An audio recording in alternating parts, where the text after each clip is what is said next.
Hi, welcome to Tony's Quick Tips. Today what I'd like to talk about is taking a commercial approach to the issue of client segmentation, because it's an ongoing challenge for a lot of professionals.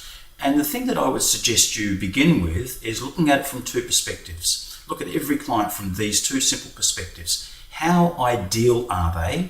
How well do they fit into the type of firm we're trying to build and the type of practice we're trying to run? And then how valuable are they to the firm? Now that seems quite commercial because it is.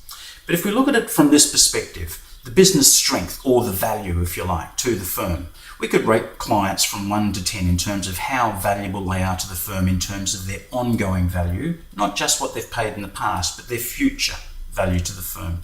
And then we could rate them on the scale of attractiveness, how ideal they are in terms of the sorts of work that we want to do going forward, where we want to be as practitioners in the future.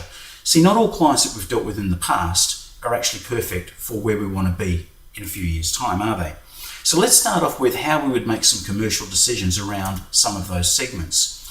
Those where we've decided that they're actually pretty valuable, somewhere above 5 in that strength of relationship or strength of value to the firm.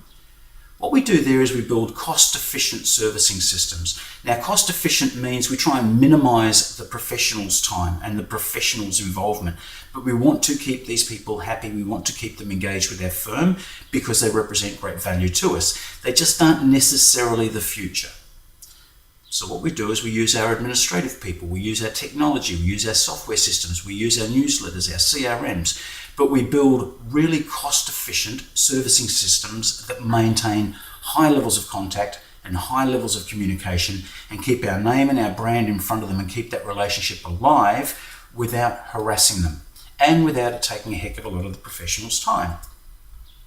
For those that are in the lower value segment and we don't think they're necessarily our future, I suggest you just take the compliance approach, because quite frankly, it doesn't really matter to the firm, if we're honest, if those people eventually go. So do what you have to do. Take the compliant approach. Send out the forms that you have to send out. Be in touch with them as often as you need to keep regulators and the scrutineers happy. But basically don't do anything else. You put them on a maintenance schedule only, and it's low-level maintenance, and try and eliminate people from the process of maintenance.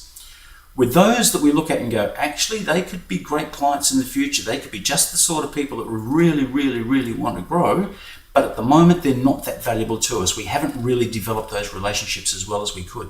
This is where the practice puts its marketing efforts. Not the individual professional so much, but the practice. This is where you try to engage them with more personal events. This is where you try to build referral relationships. This is where you try to build the top of mind awareness for the firm's brand in their minds, because these are people that you're trying to develop as clients for the future. At the moment, they're just customers, but in the future, they will be great clients, you think. So their attractiveness is very high. They're just not particularly valuable to us at the moment. The last segment, of course, is the one where we look at them and go, these are the ones that could be the stars for our business. These are the perfect, ideal clients that I want to work with personally. These are the ones where the professional should throw in their personal effort. This is the one where you take every phone call, where you make the phone calls, where you invite them to smaller, more intimate events and try and build some depth into that relationship. This is where the individual professional's personal branding efforts should be thrown. So to build a really commercial and logical client segmentation and servicing strategy across a firm today, I suggest that with those that represent some good cash flow value for the business, but they're not necessarily the ideal future clients, we build cost-efficient servicing systems. For those that are not necessarily attractive and they're not necessarily that value, just do what you have to do and try and take people out of the process if you can. For those that look like they could be great customers in the future, but they're not necessarily valuable yet, get the firm's marketing, get the practice's marketing wrapped around them as much as you can, but try and minimize the individual professional's time to a degree. The professional should really focus on that segment where we've got great value in them right now and they look like they're growing accounts that are perfect for us in the future. That's where I throw all my time and energy, and that's the quick tip for today.